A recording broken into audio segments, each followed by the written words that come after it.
Vamos continuar nossas meditações aqui em Gálatas capítulo 6. Vamos ler os versos 7 ao 10.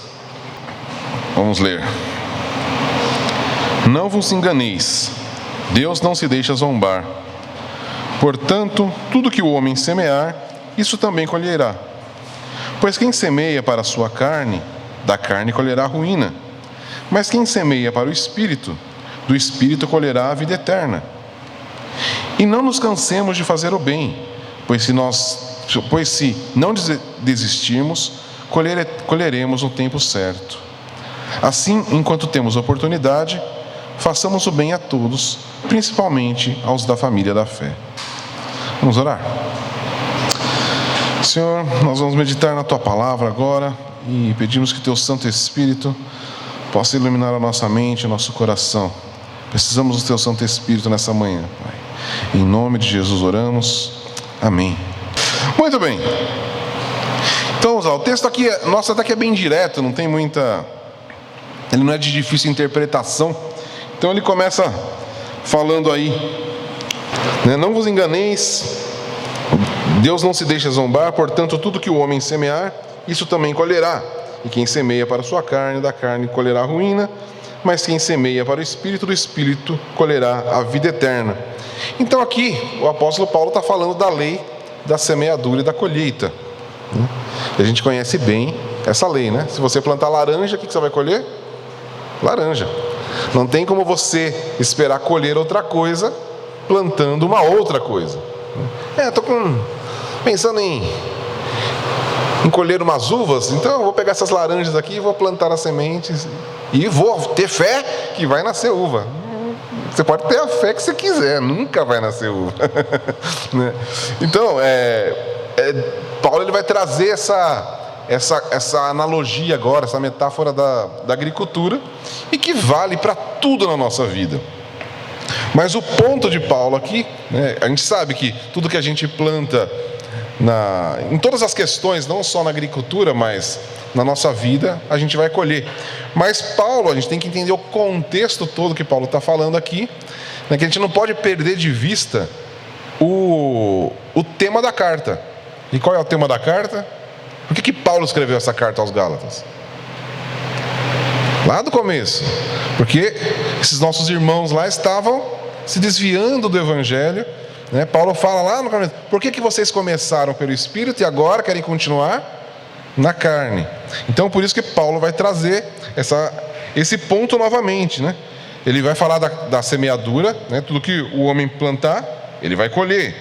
Então no verso 8 ele vai falar porque quem semeia para a sua carne vai colher ruína, e quem semeia para o Espírito, do Espírito a vida eterna. Então Paulo vai mostrar aqui esse contraste, né, que ele já vem trabalhando desde o capítulo 5. No capítulo 5 ele não fez aquele contraste entre as obras da carne e as obras do Espírito. Percebe que Paulo ele vem trazendo, ele vai mostrando sempre esse contraste entre as obras da carne e as obras do Espírito, desde o início, né? Porque começaram na carne, agora começaram no Espírito e agora querem continuar na carne, né? Se vocês alcançaram a salvação e receberam o Espírito Santo, por que agora vocês querem a circuncisão que é da carne, né? Então a carta inteira é Paulo fazendo esse contraste, e mais uma vez ele vai fazer aqui esse contraste, só que agora, como a gente tem visto esse capítulo 6, que são essas últimas exortações aqui de Paulo, ele vem trazendo todo o contexto aqui teológico que ele trabalhou nos capítulos 3 e 4, ele está aplicando agora na nossa vida prática como cristão. Então ele fala, todo aquele conceito teológico sobre a obra da carne, a obra do Espírito, né, a questão da salvação, tem aplicações práticas na nossa vida. E aí ele vai falar da semeadura. Então ele vai mostrar que, da mesma forma que as obras da carne que se opõem ao fruto do Espírito, e isso a gente vai encontrar exatamente nessa lei da semeadura. Porque há dois tipos de semente que os homens semeiam nessa vida: sementes boas e sementes ruins, né? Existem dois tipos de semeadores: os homens espirituais e os homens carnais. Existem dois tipos de terra para onde essa semente é lançada? A carne e o espírito. E existe então, logo, dois tipos de colheita: colheitas de corrupção e colheitas de vida. Percebe que sempre existe uma dualidade, não tem uma mistura, não tem como você plantar uma coisa e colher duas, É sempre você planta uma, você vai colher daquilo. Então existem dois tipos de semente: semente boa e semente ruim. Existem dois tipos de terra: a terra da carne e a terra do espírito. E não tem como você plantar, e isso aqui é interessante, vou plantar uma semente boa na carne, dá certo? Não, é a mesma coisa que você pegar uma semente boa e plantar numa terra ruim, numa terra morta. Vai dar certo? Fala, não, mas a semente aqui é de ótima qualidade. Plantou na terra ruim, não vai dar certo. Agora, a mesma coisa, você pegar uma semente ruim, agora eu vou plantar numa terra boa, não vai nascer. Então não adianta a gente pegar coisas ruins e tentar plantar no espírito, porque nunca vai dar certo. O espírito não aceita as coisas más, não aceita a corrupção, Deus é santo, e se Deus é santo, Ele não se mistura com aquilo que é corrupto.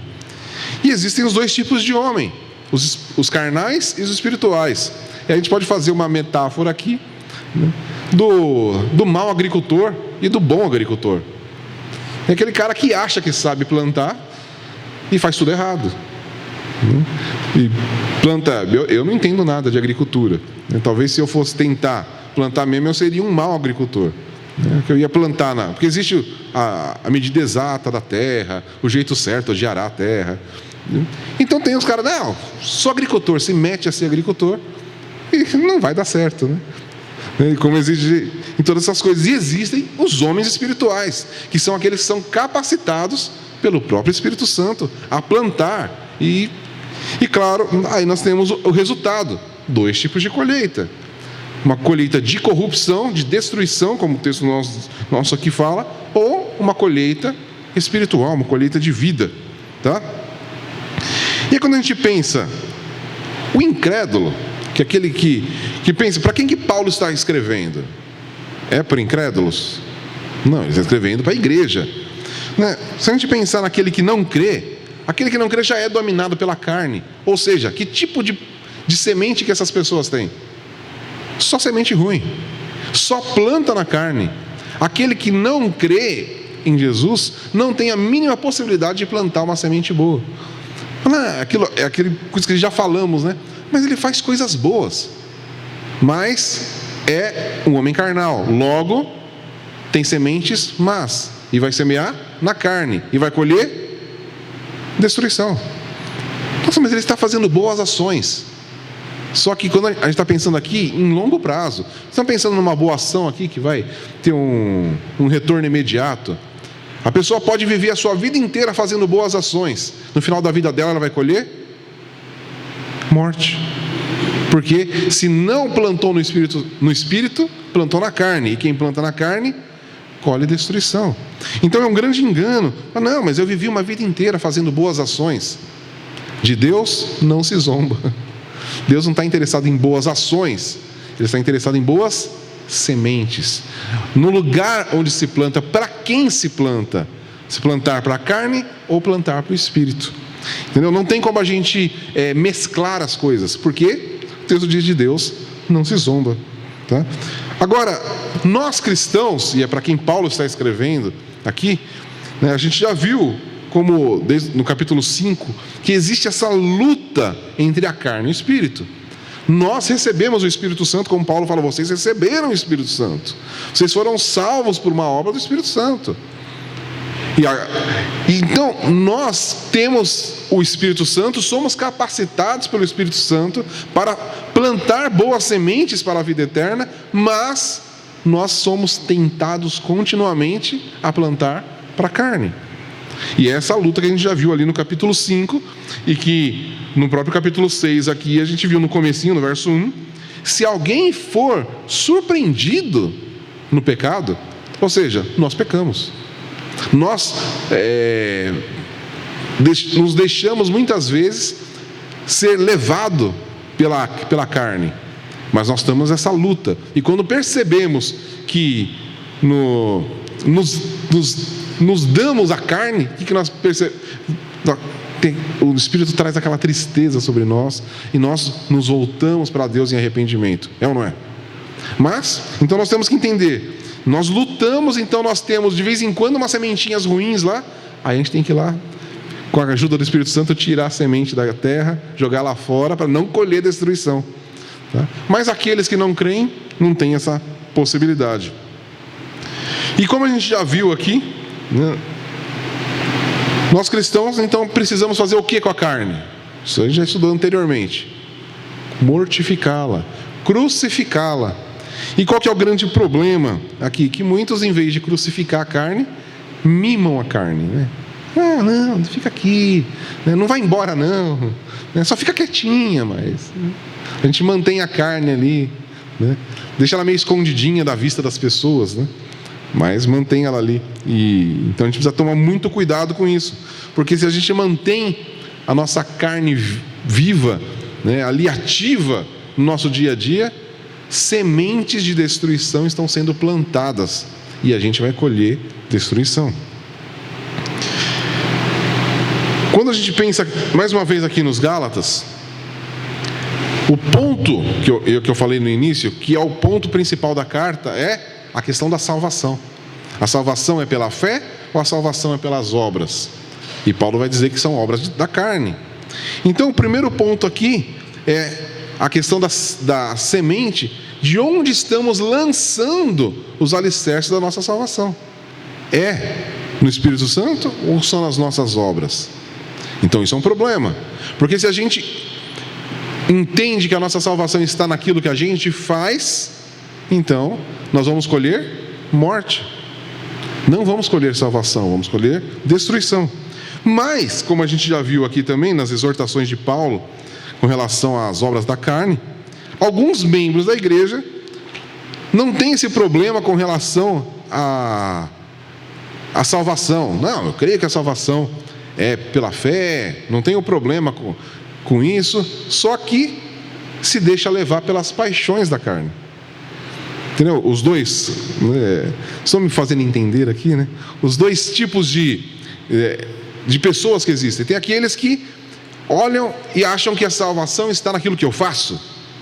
Então, as minhas boas ações, a minha vida na igreja, o ler a Bíblia, minhas orações, é isso que garante a minha salvação. E Paulo, não. O que garante a nossa salvação é a obra de Cristo. E nós temos aqueles outros que realmente, não, a salvação é garantida, Jesus perdoou todos os meus pecados, então tanto faz como eu vivo hoje, porque estou salvo mesmo, então vou viver minha vida, vou aproveitar a vida ao máximo, porque Jesus me perdoou, e aí se dedica às paixões da carne, logo não é salvo, porque não entendeu nada da obra de Cristo, que foi para matar as obras da carne. Tá? Então, nós temos esses dois tipos de pessoas, e são os dois tipos de pessoas que plantam para a destruição.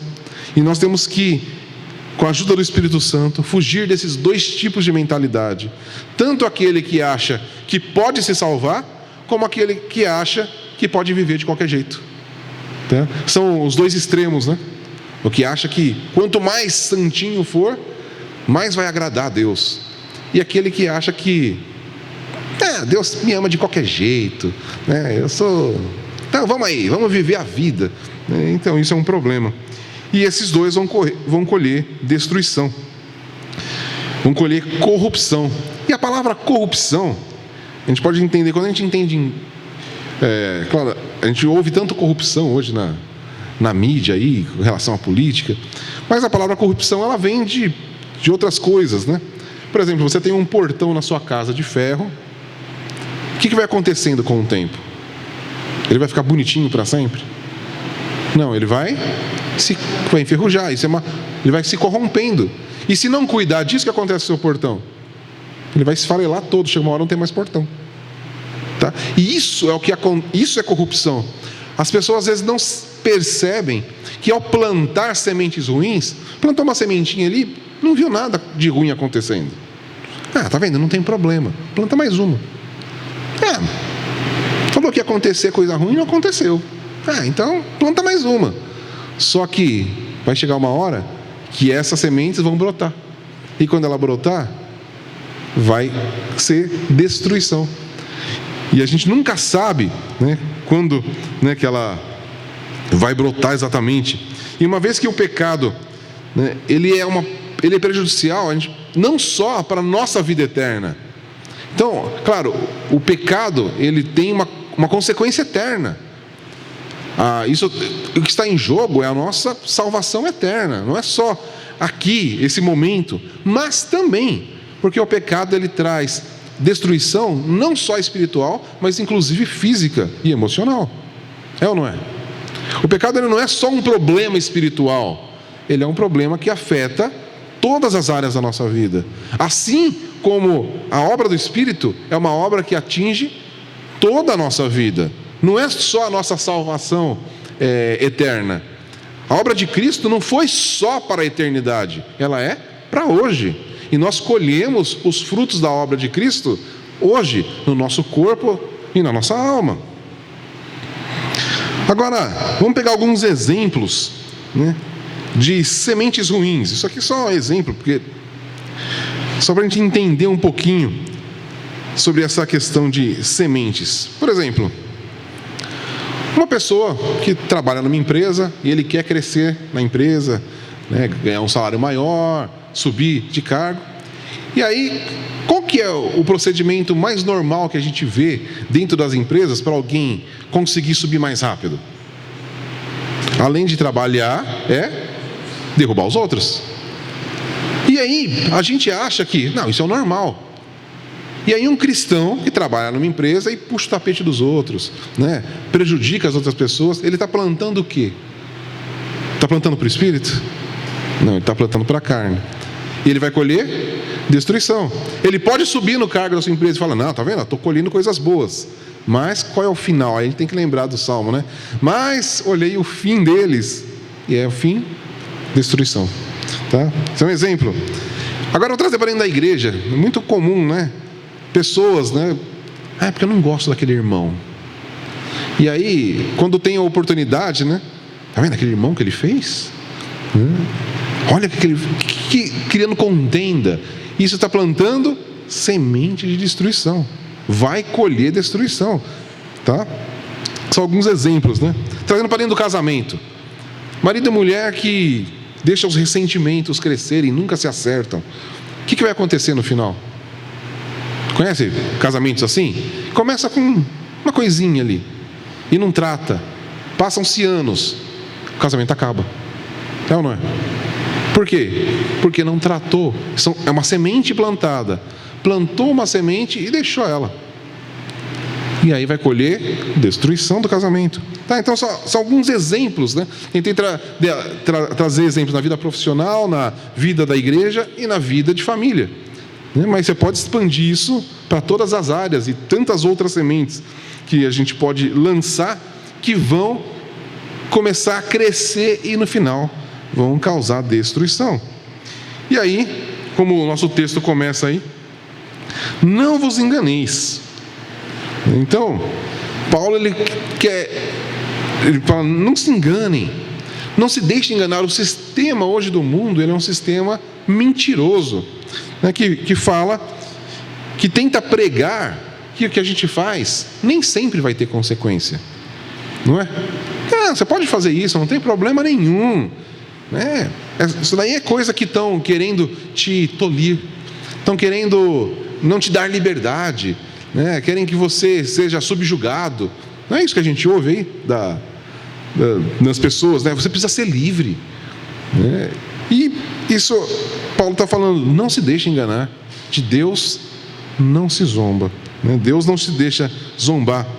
Então o pecado nunca vai ser impune. Pode parecer, a gente vê na nossa sociedade, que os crimes hoje, muitos deles, a pessoa comete crime e a justiça libera, né? Mas a gente tem que pensar, e Deus? Deus não é assim. Deus é o justo juiz. De Deus não se zomba. Ele não vai relevar. No final das contas, ele não vai falar, não, tudo bem, deixa para lá. Não, porque ele é santo e ele é justo. Tá? E também é mentira que alguém pode alcançar a felicidade sem viver uma vida espiritual. As pessoas vivem nessa busca pela felicidade. E como eu falei, né, um homem que planta discórdia no seu trabalho lá, por quê? Porque ele acha que ele vai ser mais feliz subindo de cargo. Vai ser feliz? Não. A gente vê a realidade mesmo de muita gente de sucesso. E se você vai conversar com eles, são felizes? Não. Por quê? Porque não é isso que traz felicidade. Eles estão sempre parece sempre tem um buraco dentro deles, né? Então o cara é rico, o cara tem coisas, mas ele sempre quer algo, porque não satisfez. E nunca vai encontrar satisfação. E aí ele vai passando por cima das pessoas, ele vai destruindo a sua vida familiar, né? Perde família, perde tudo, e buscando a felicidade e nunca alcança, porque só existe um jeito de se alcançar a felicidade, que é em Cristo. A alegria só encontramos, a verdadeira alegria, como a gente já viu, é um fruto do Espírito. Não é um fruto da carne. A carne não pode produzir alegria, ela só produz tristeza. Então, é uma grande mentira que nós podemos encontrar a felicidade longe de Deus. E, mais uma vez, né? Vamos ler aqui, Romanos 2, 6 ao 8. E aí, Deus que retribuirá a cada um segundo suas obras. Assim, Ele dará a vida eterna aos que, perseverando em fazer o bem, procuram glória, honra e imortalidade. Tá? Então, pensando mais uma vez aí Deus não se deixa zombar, não podemos zombar de Deus, é porque Ele vai retribuir a cada um segundo as suas obras, sem exceção. Deus não vai abrir exceção para ninguém, Ele vai retribuir conforme as obras. E a gente tem alguns exemplos na Bíblia, né? Alguns é fácil lembrar. Quem que zombou de Deus na Bíblia e teve retribuição ruim? Esaú. Não, Esaú não é bem zombar, né? Ele teve uma má escolha, né? E o que ele colheu? Né? Perdeu a primogenitura. Mas Golias zombou mesmo de Deus, né? Lembra? Né?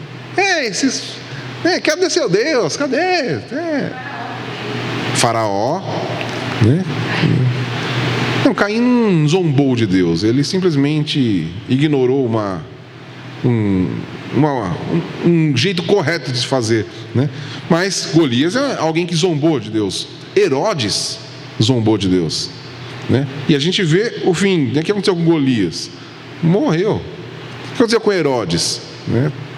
Morreu de uma forma muito ruim, né? E a Bíblia fala que os vermes comeram sua carne, né? E cadê aquele homem, né? A gente vê lá Nabucodonosor, né? Zombou de Deus. O que aconteceu?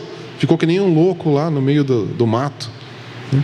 Isso são alguns exemplos que a Bíblia nos traz. Mas se a gente olhar para a história da humanidade, a gente vai ver pessoas que zombaram de Deus e que sofreram sérias consequências, né?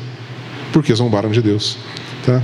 E isso aqui nós estamos falando de um zombar explícito, assim, falando. Mas nós muitas vezes zombamos de Deus, e esse é o contexto de Paulo. Paulo não está falando de pessoas que simplesmente falam, né? Proferem palavras de zombaria contra Deus, mas toda vez que nós plantamos para a carne, estamos zombando de Deus. Então, a gente olha para Golias, olha para Herodes, que absurdo que esses homens fizeram, né? Nunca eu faria isso. Mas toda vez que plantamos uma semente para a carne, estamos zombando de Deus. É isso que Paulo está falando. Olha o perigo daquilo que nós fazemos. Achamos, não, é só um negocinho, isso não tem problema. Isso é zombar de Deus. Toda vez que nós achamos que nós pensamos dessa maneira, mas só isso, o que tem? Estamos zombando de Deus. E isso é um problema seríssimo. Porque de Deus não se zomba, e Ele vai retribuir a cada um segundo as suas obras. Cada semente que a gente plantar, a gente vai colher. A semente nunca vai ser abortada. Plantamos, colhemos, ok? Agora, a gente está falando sobre as sementes ruins, mas Paulo fala sobre plantar para o Espírito, né? Então, como que significa isso? Então, ó, a semente, o verso 8, a semente boa, né? Quem semeia para o Espírito, do Espírito colherá a vida eterna. Então, como é que a gente semeia para o Espírito? A gente já viu como que a gente semeia para a carne. É fazendo o que os nossos desejos querem. É dando vazão à carne. É fácil semear para a carne, né? É só fazer o que você quer. Faz o que você quer, que você está plantando para a carne. Agora, como que a gente planta para o Espírito? Primeiro, a gente pode já emendar isso daqui, né? E fazendo com o verso 6. O que o verso 6 diz aí? Né? O que está sendo instruído na palavra deve repartir todas as coisas boas com aquele que o instrui. Então, e aí o texto continua, né? Não vos enganeis, Deus não se zomba. É uma continuidade do texto. Então a gente pode entender que uma forma de semear para o Espírito é plantando naquele que ministra a palavra, ok? Essa é uma forma de você semear, é apoiar o ministério da palavra. Essa é uma forma de você plantar para o Espírito. Mas semear para o Espírito significa muito mais só do que prover o sustento do pastor, daquele que te ensina, né, que ministra a palavra, né? Porque Paulo, ele vai falar aqui, ó, no capítulo 5, no verso 16, ele fala sobre andar no Espírito. No verso 18 ele fala sobre ser guiado pelo Espírito. E no verso 25 ele fala sobre manter-se em sintonia com o Espírito. Tudo isso aí lá no capítulo 5. Então, semear para o Espírito significa seguir a orientação do Espírito, obedecer às instruções e buscar um viver santo. Então, todas essas coisas são plantar sementes para o Espírito. Seguir a orientação, obedecer às instruções que estão na palavra de Deus, tudo isso, e buscar essa vida de santidade. Fazendo isso, estamos plantando para o Espírito Santo. E aí, semear para o Espírito significa plantar o tipo de semente que vem do fruto. Porque não é assim que funciona. Você quer plantar uma laranja, onde você vai encontrar uma semente de laranja? Na laranja. Então, se nós queremos plantar para o Espírito, onde que nós vamos achar sementes para o Espírito? No fruto do Espírito, que a gente já viu lá, né? Alegria, paz, amor, longanimidade, né? Domínio próprio. Então, cada vez que nós agimos dessa maneira, seguindo aquele fruto, aqueles gomos do fruto do Espírito, então nós vamos encontrar sementes que nós plantamos e vamos colher mais, né? E é um crescente, tá?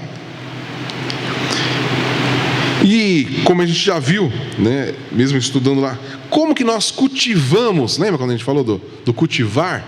Como que nós cultivamos essa vida espiritual? Vivendo uma vida de disciplina espiritual, lendo as Escrituras, meditando nas Escrituras, vida de oração, comunhão da igreja, os sacramentos, participando da mesa do Senhor. Mantendo essas atividades na nossa vida, essas rotinas espirituais, que nós estaremos adquirindo sementes para plantar. Não adianta chegar, eu quero muito plantar para o Espírito, mas não medita nas Escrituras, não tem uma vida de oração, não tem uma vida de adoração, não participa da comunhão da igreja, não participa da ceia, da mesa do Senhor. Onde vai ter semente? Não vai encontrar, né? Essas sementes estão disponíveis para aqueles que se dedicam a vida espiritual, porque são frutos, são sementes espirituais. Então nós só vamos adquirir sementes espirituais no mercado espiritual, que é esse, a palavra, a oração, a adoração, a vida de comunhão da igreja, a mesa do Senhor. Nós precisamos disso para ter sementes espirituais. Então, aqui nós já temos um contraste, né? Que a gente pode falar pessoas que que fala, não, porque eu prefiro viver minha vida com Deus, sozinho em casa. Não vai estar tendo sementes espirituais, porque a semente espiritual é dada também no meio da igreja. Pessoas que se isolam para viver sua vida espiritual não vão viver a vida espiritual, porque a vida espiritual não é vivida isolada, ela é uma vida da igreja, tá? Porque o Espírito Santo habita no meio da igreja, né? Não na minha vida sozinho, né? Eu preciso dos meus irmãos. A gente viu aqui, né, o capítulo 6 fala disso: suportai as cargas uns dos outros, né? Se ajudem, né? Então não existe vida espiritual sozinho, não existe como eu plantar questões espirituais sozinho. A gente vai ver isso aqui um pouquinho mais para frente. Então, semear para o Espírito também significa viver para o agrado de Deus em vez do nosso. Toda vez que a gente mortifica a nossa carne, mortifica os nossos desejos, estamos também cultivando para o Espírito Santo.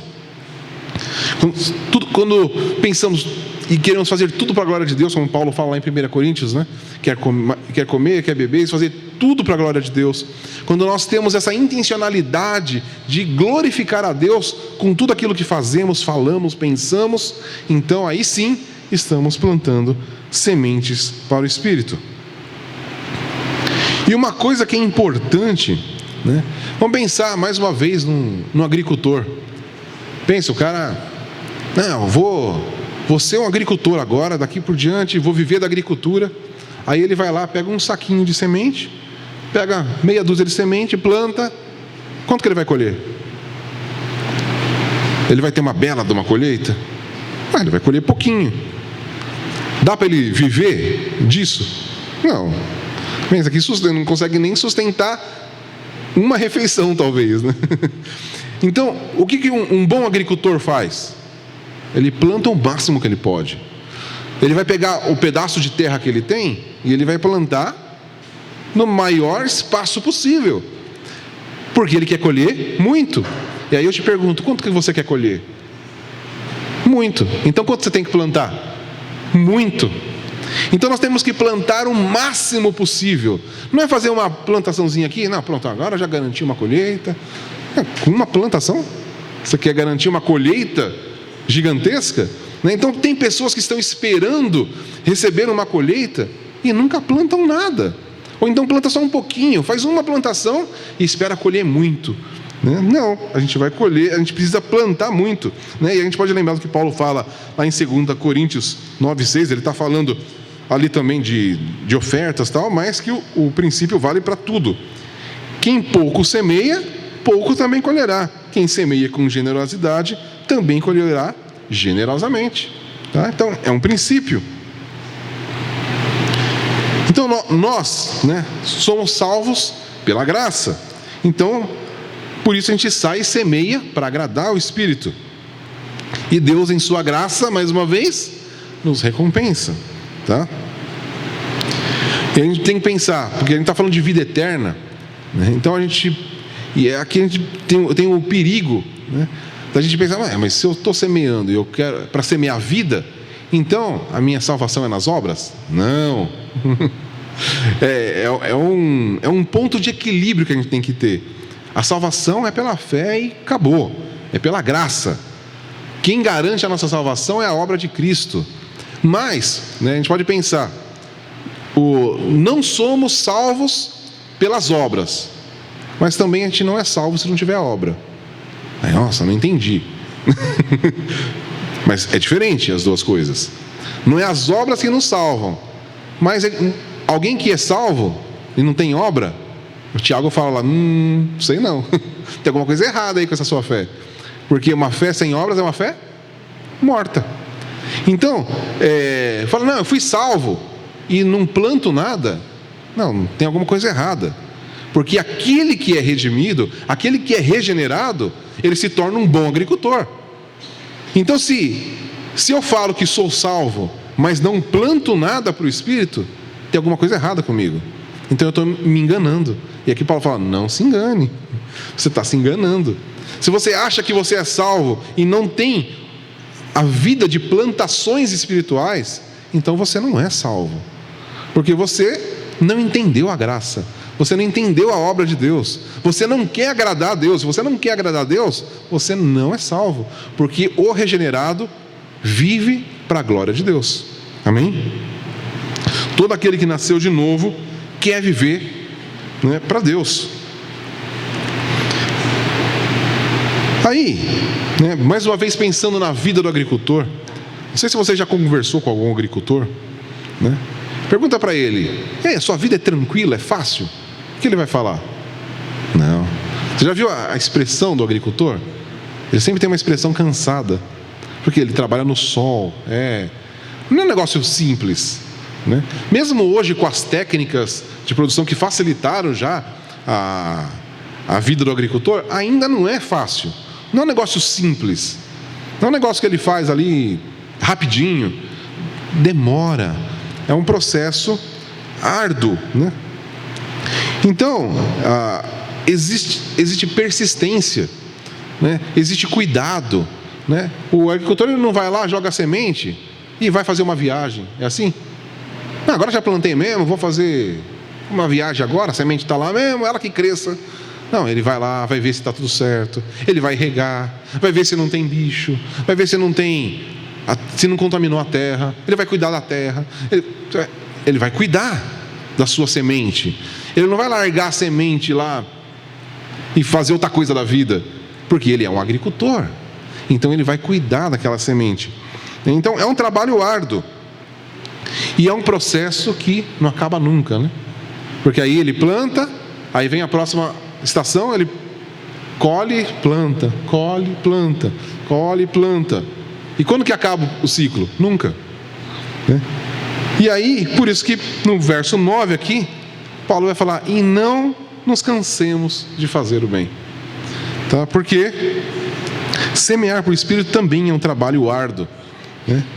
E Paulo sabia como é fácil a gente se descuidar da vida cristã, né? A gente naturalmente, como humano, a gente é fraco, né? E é por isso que é muito difícil, né, que os ministérios, isso a gente vê, os ministérios, eles começam com intensidade. O que vai acontecendo? Eles vão arrefecendo, né? Eles vão se enfraquecendo. Por quê? Porque é difícil.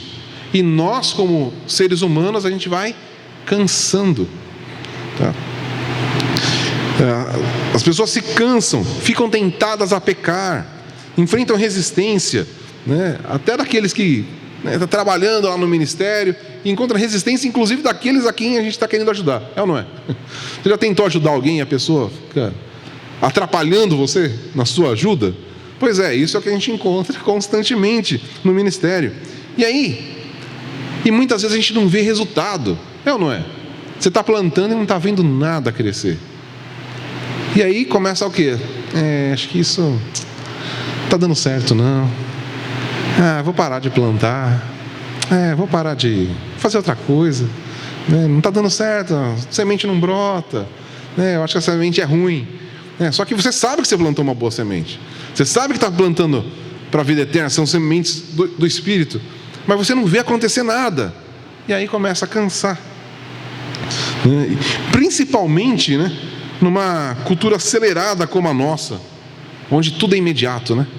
Tudo tem que acontecer na hora. Fez, mas não aconteceu, né? As redes sociais então trazem isso, né? Sempre esse imediatismo. Tudo é agora. Já passou, né? Não, isso já foi, isso é velho. Isso foi de ontem. Mas já passou. Isso aí, né? Eu vejo muito isso com música, né? Uma vez dando aula para um aluno, falei de uma música tipo de 2 anos atrás. Nossa, essa música é muito velha. Eu falei: velha? Como assim? 2 anos atrás, né? Mas por quê? Porque tudo é passageiro, tudo tem imediato. E a gente traz isso para a vida cristã. Então a gente acha que Deus tem que fazer tudo rápido. A gente ora e acha que terminou a oração, Deus já tem que ter feito. Não vou orar mais. Deus não faz nada do que eu peço. Mas quantas vezes você pediu? Uma vez? Deus não é suficientemente poderoso para fazer? Mas Ele faz o tempo dele. Ele é o Senhor do tempo. Ele é o Senhor de toda a história. Ele sabe o melhor tempo. Tudo que Ele faz é sábio. E a gente acha que sabe mais, que o nosso tempo é sempre mais urgente que o tempo de Deus. A gente tem muito mais urgência, né? Só que quando a gente pensa até na vida de Cristo, Deus enviou seu Filho no tempo oportuno. No melhor tempo, Deus enviou Jesus. Não foi nem antes e nem depois. E quando que Ele vai nos dar a nossa colheita? No melhor tempo, de acordo com a sabedoria dEle, não no nosso. Então o que a gente, né? E a gente pode ver aqui, né, mesmo no capítulo 6, que a gente já viu sobre a nossa vida espiritual, né? Existem muita gente, muitos próximos para a gente amar. Existe muito pecador para a gente restaurar. Existe muito fardo para a gente carregar. Existe muito pastor para a gente apoiar. E a gente não pode se cansar, né? Então a gente começa, né? Não, vou ajudar os irmãos aqui, vou apoiar esse ministério, Aí vai passando o tempo. Então hoje eu vou ajudar menos hoje. Já ajudei bastante. Quantas vezes já não falou isso, né? Pô, eu já fiz tanta coisa, né? Por que eu faça mais?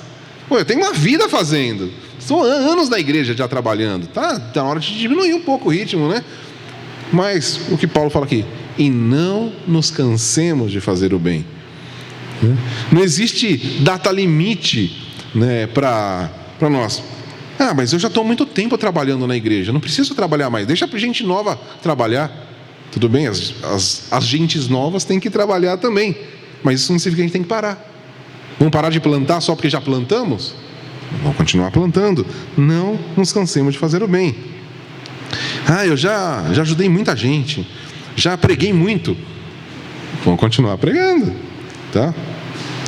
E o fracasso espiritual, ele acontece exatamente por causa dessa fadiga, né, que a gente tem, e que muitas vezes é física, né?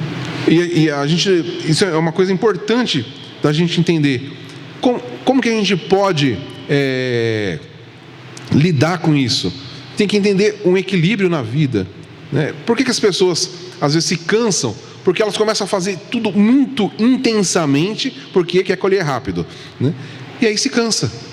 Então a gente precisa realmente, e a gente tem que entender que o nosso corpo reflete o nosso espírito e o contrário também.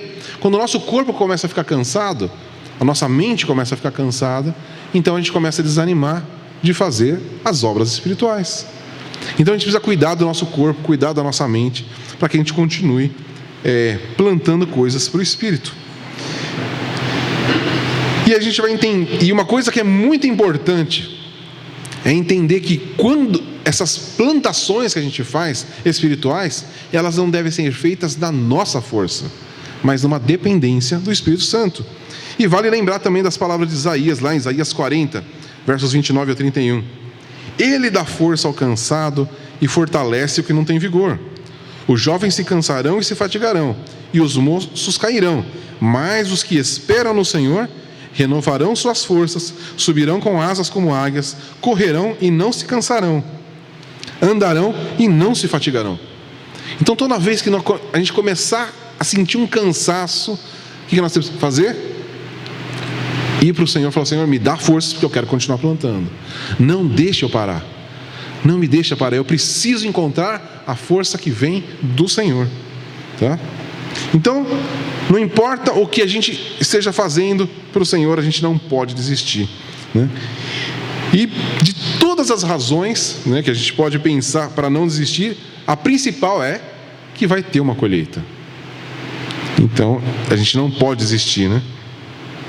E quando Deus fala aqui de continuar, né, Ele vem no verso 9, né? Não nos cansemos de fazer o bem, pois se não desistirmos, colheremos no tempo certo. Então, se a gente não desistir, o Senhor está nos dando um incentivo. Não se canse de fazer o bem, porque vocês vão colher, tá? Então, não há dúvida, se a gente trabalhar para Cristo, a gente vai ter recompensa. Todo ato cristão, todo dever cristão, todos os sacrifícios que a gente faz, né, todas as privações a qual a gente se submete, todos os sofrimentos que a gente sofre, provenientes da vida para Cristo, em obedecer a Cristo, em honrar a Cristo, né? Tem que pensar isso, não é sofrimentos da vida por causa que estamos aqui na terra, são sofrimentos provenientes de buscar honrar a Cristo, aqueles que são perseguidos por causa da sua fé, esses vão receber recompensa sim de Deus, vão receber grandes recompensas. Se a recompensa não for ainda nesta vida, com certeza ela vai ser na vida eterna, tá? Então, a nossa meta, como a gente viu, inclusive quando a gente estudou Hebreus, né? Os nossos olhos estão aonde? Na eternidade, na cidade celestial. Então a gente sabe que a nossa principal recompensa, a nossa principal colheita é no reino vindouro. Mas o Senhor é tão bom que Ele deixa a gente colher muitas vezes aqui ainda, tá? Mas a nossa meta tem que ser sempre o reino vindouro, mesmo que a gente receba ainda aqui. E até pensando nessa questão do cansaço espiritual, da vontade de desistir, tem alguns exemplos que a gente pode trazer dois homens aqui. Um é William Carey. Já ouviu falar de William Carey? Ele é considerado o pai das missões modernas, né? Lá no século XVIII, ele recebeu do Senhor o chamado para ir para a Índia pregar o Evangelho. E foi, todo empolgado. Pensa em alguém que recebe um chamado para ser missionário e vai para um país novo. Vou aqui, vou pregar, vai ser bênção, vai ser incrível. E ele começou a pregar. Não perdia uma oportunidade. Encontrava uma pessoa, pregava. Passaram 7 anos e ninguém se converteu. Aí, né, existem relatos dele que ele escreveu para a família dele e falou: eu estou cansado. Está difícil. Parece que eu acho que eu estou fazendo a coisa errada, né? Ninguém se converte. Estou há 7 anos pregando e ninguém se converteu. Mas aí ele poderia se coloca no lugar dele. O que você faria depois de 7 anos num país estranho, numa língua estranha, com uma cultura totalmente estranha, você pregando o Evangelho e nenhum resultado? Você continuaria? Eu acho que não, né? É muito difícil, mas ele continuou. E aí ele teve um dia, alguém se converteu. Aí mais um. E teve uma grande colheita na Índia, e por isso ele é considerado o pai das missões modernas, porque aí o que aconteceu na Índia se tornou modelo para as missões que nós temos hoje ao redor do mundo. Mas foi porque esse cara começou e ficou 7 anos sem colher um fruto sequer do seu trabalho. Agora tem uma outra história que essa eu achei muito interessante, né? É um homem chamava Luke Short lá, e ele estava nos Estados Unidos, e ele estava com 103 anos, novinho, né? E ele estava sentado no seu jardim, e ele lembrou de um sermão que ele ouviu. Imagina, ele está lá sentado no jardim, lembrou de um sermão. Ao lembrar do sermão, convicção de pecado, orou, se arrependeu, se converteu, né? E aí ele viveu mais 3 anos só e morreu. E ainda na lápide dele lá escreveu, né? Aqui jaz um bebê.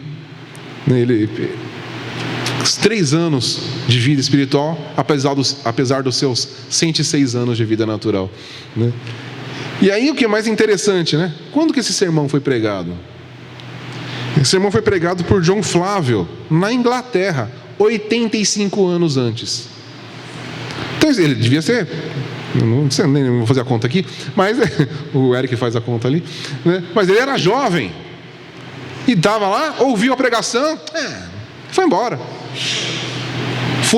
Aí ele se mudou para os Estados Unidos, estava lá com 103 anos, 85 anos depois, sentado ali no seu jardim, lembrou do sermão. Mas John Flávio já tinha morrido. João Flávio não viu o resultado, ele foi ver só na eternidade. Então pensa se, a gente não sabe se esse sermão, né, quantas pessoas tinham no recinto, né? Aí, né, e aí João Flávio podia falar: poxa, aquele jovem, aquela expectativa, aquele jovem vai se converter, o cara sai, nunca mais aparece. Poxa, a pregação não deu resultado. 85 anos depois, aquele homem se converte, por causa daquela pregação. Uma pregação que foi efetiva, deu fruto, mesmo que demorou 85 anos, né? E a gente acha que, poxa, eu já falei de Jesus para a pessoa tantas vezes, ela nunca se converteu. A gente nunca sabe, pode demorar 85 anos. Né? Eu achei essa história muito interessante. Por quê? Porque tudo que o homem planta, ele colhe. Sempre vai ter uma colheita. E nunca é do jeito que a gente espera. Então isso é um lembrete que a gente... Isso aqui também é um bom exemplo que a gente não pode avaliar o nosso ministério em resultado imediato. Né? Porque se a gente avaliar assim, a gente sempre vai se decepcionar. Mas a gente nunca sabe o que está acontecendo no reino espiritual. O que o Senhor está fazendo. Né? A gente nunca sabe. E aqui fala Tiago, capítulo 5, verso 7 e 8. Portanto, irmãos, sede pacientes até a vinda do Senhor. O lavrador espera o precioso fruto da terra, aguardando com paciência, até que receba as primeiras e as últimas chuvas.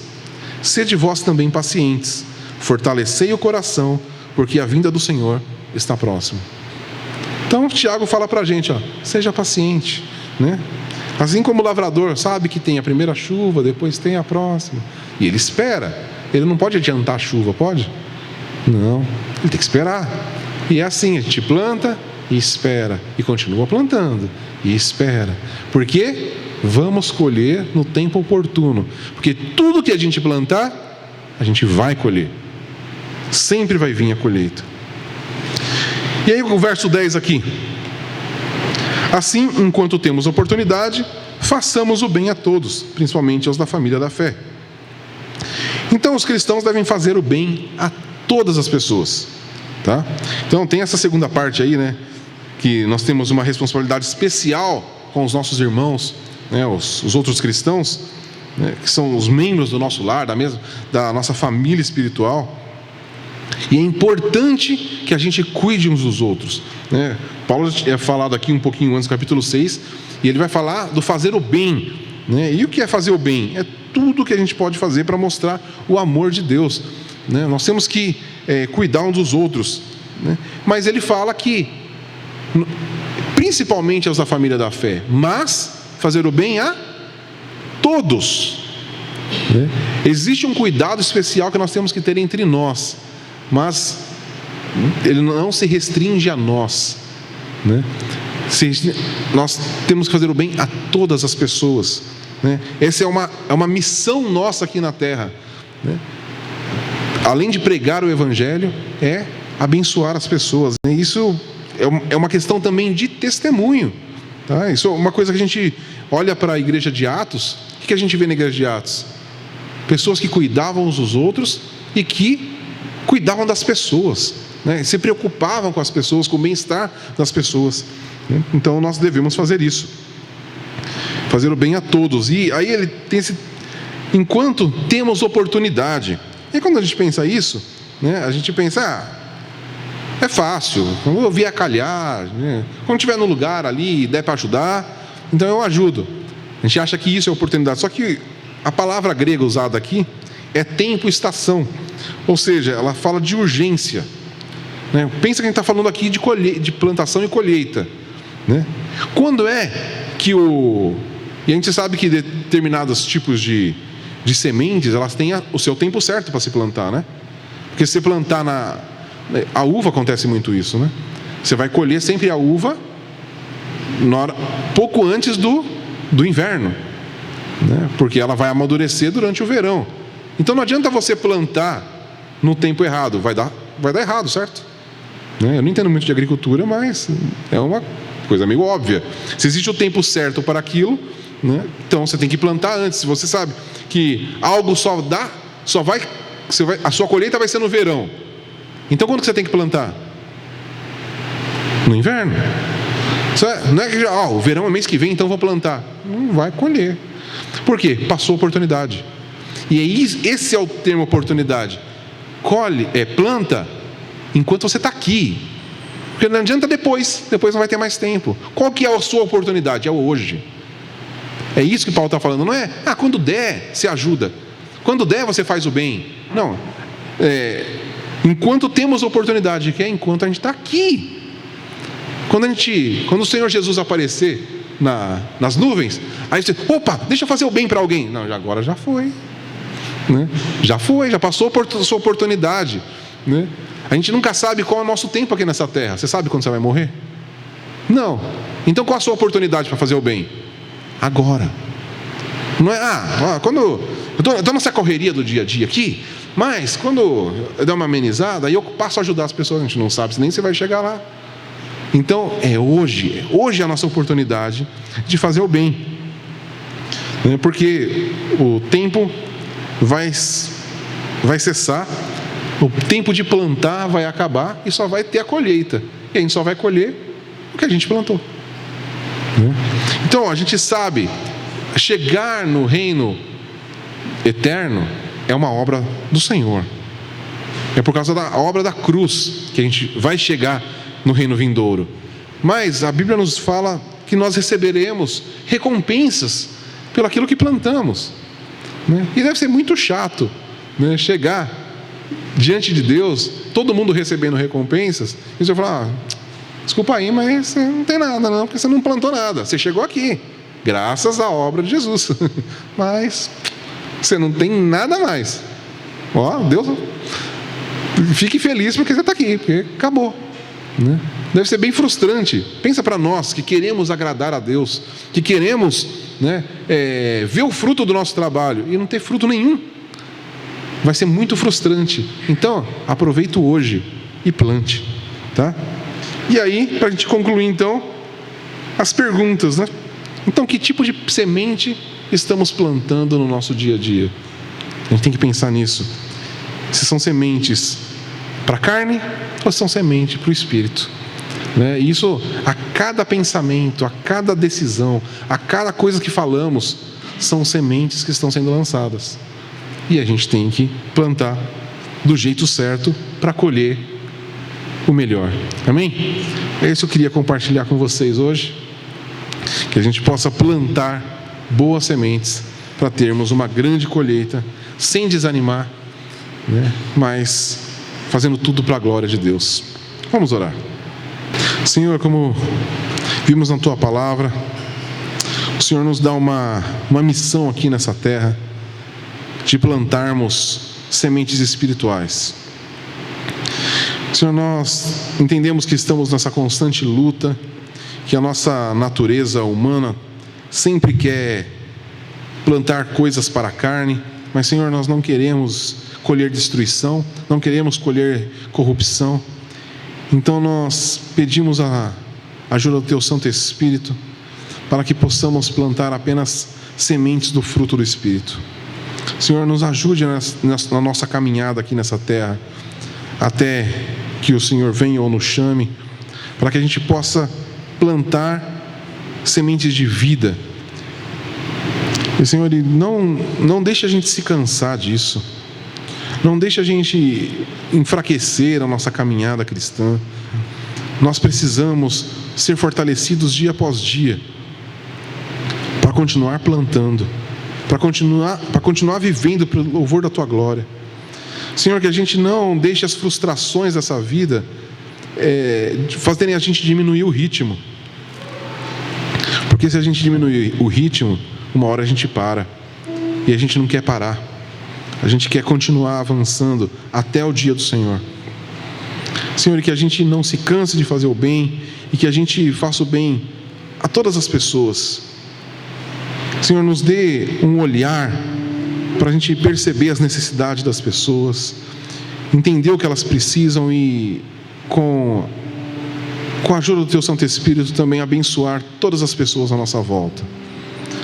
Senhor, que a gente não perca essa oportunidade de plantar sementes espirituais e que Teu nome seja glorificado. Nós oramos no nome santo de Jesus. Amém.